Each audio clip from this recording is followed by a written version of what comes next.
Go ahead and table this, we'll mark up the material and spreadsheet and move on to this until it gets back. Roll call vote, please, Jim. Steve? Kurt? Yes. Gary? Yes. Thank you, Mark. I think I need a motion here. I'd like to adjust the schedule a little bit, the agenda. One item. I have someone that has some good news for us here tonight. And I'd like to move them to the top of the list. Just the mayor's issues. Yes. Move that one to the top. Just Motion made with mayor's issues to. I'll second that. roll call vote, please, Jim. Kurt? Yes. Steve? Yes. Gary? Yes. In doing so, I'd like to invite Mrs. Brenda Dwyer to the podium.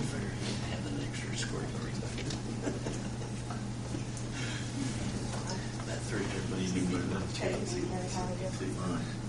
Herb would be interested in this one, Brenda. Excuse me? Herb would be interested in this one. Herb will be very interested in this.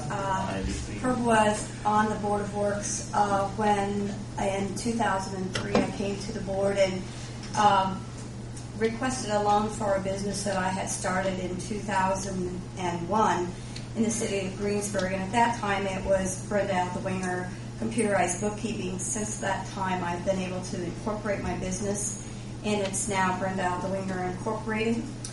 At that time, I requested a loan of $10,000 to be paid back in 7 years.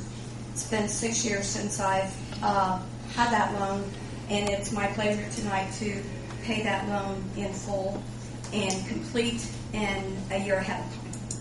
So I would like to thank the City of Greensburg and the ARA for their faith and confidence in me in having a successful business in the City of Greensburg. We do bookkeeping and payroll for small businesses in our area. We have a client base that reaches from Tipton, Indiana to Salem, Indiana, working with a CPA out of Clarksville, Indiana.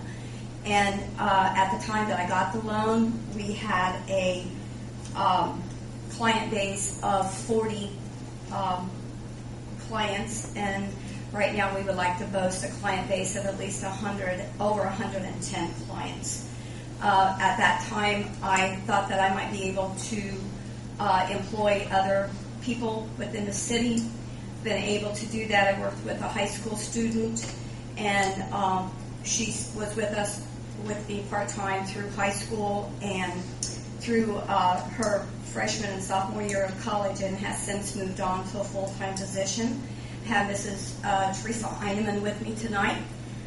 She is my full-time, part-time employed.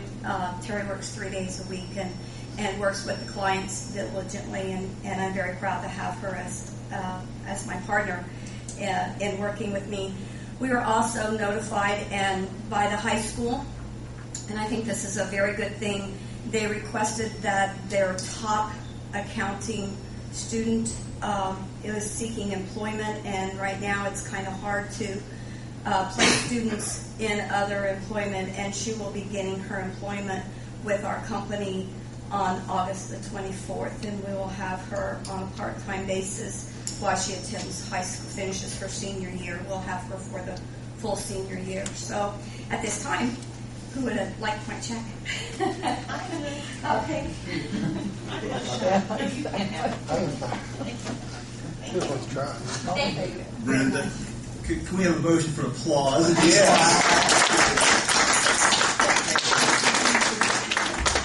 Congratulations, Brenda. Thank you. Thank you. You've been quite successful, and I hope you keep growing. All right. Thanks. Thank you. As of today, we loaned 2 other small businesses $20,000 each. And they're both downtown.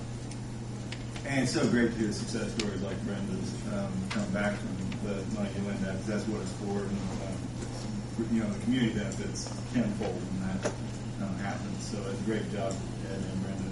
Thank you. One of those people that I will share this with you, one of the people that you loan money to today is our client. So So it is a circle in town of successful things, and we truly appreciate what you've been able to do with it. Good. Congratulations on that one as well. Thank you. Okay, next item on the agenda, being Jan Bartels with New Directions. Evening, Jan. Evening. Hope this will be short and sweet. August 22nd, New Directions will be holding their second annual Walk a Mile in Her Shoes fundraiser. I was at the commissioners meeting Monday morning to ask permission to close the south side of the square for this event from about 7 in the morning till probably noon. And I'm here to ask your permission also to close that section of the street for the event that's going to take place in the street will be our ladies relay. Last year it was a 100-yard dash. This year it's going to be a 4-person relay team doing that run out on the street. The sidewalk's not quite wide enough. Sidewalk's wide enough for you men to walk in your high heels, and I invite any of you who are here who would like to help us with this project, get your high heels ready and get your $100 registration ready to turn into us. I'd like to volunteer, please, Chief. If anybody was I second that. I second it. If anybody's been John and I listening, will both be out of town that weekend. that's no excuse.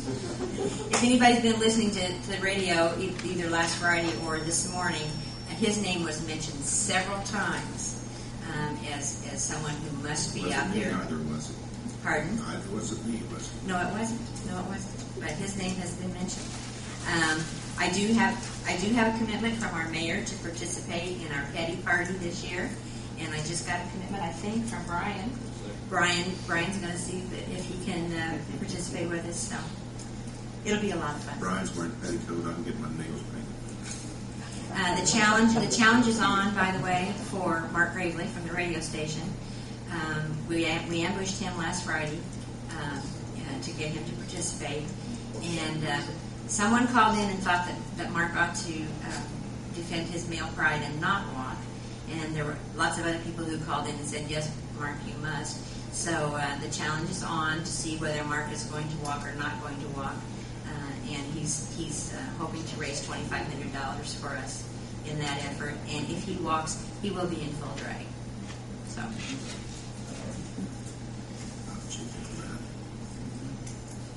Did we review the procedure for closing streets? I know we had some problems with the car show. What the deal with the car show was,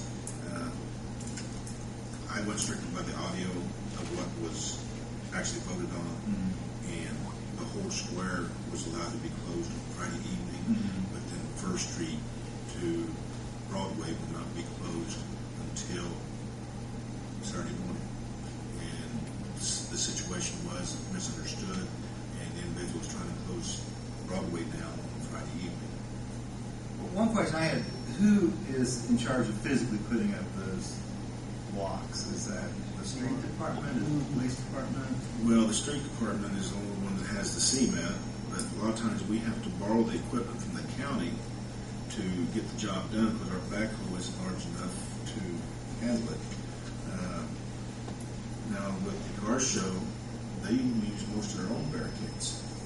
We use a CMAT, but the CMAT barricades, they use their own barricades, the majority of them. And my understanding with an individual, They don't have some of those streets weren't. And you know, we need to get into this more, I guess, if we're going to be the capital of parades. This is this first time it's come up since that I never heard of the problem before, and that for some reason seemed to be a big issue. I didn't know why. As long as we're clear on the procedures for like the street, we'll go ahead and move it. We'll go ahead and approve closing the street on Saturday. Yeah, it's just the one section there. On the south side. Yeah. And since it's on Saturday morning, the street department would bring the barricades out on Friday before they leave work, and we'll put them up ourselves on Saturday morning and then take them down. Okay. Yeah, the only reason I'm bringing that up, it seemed I was at the car show, and it seemed to be a problem with the car show, and I had never heard of that being an issue before, so as long as that's clear, that's fine. And you discussed this with Mark Jan. Yes. And I don't need to see that barricades, just No, the- just the barricades. Well, The wood if that's the barricades. case, what are you going to do about the cars that are already parked there? If we get there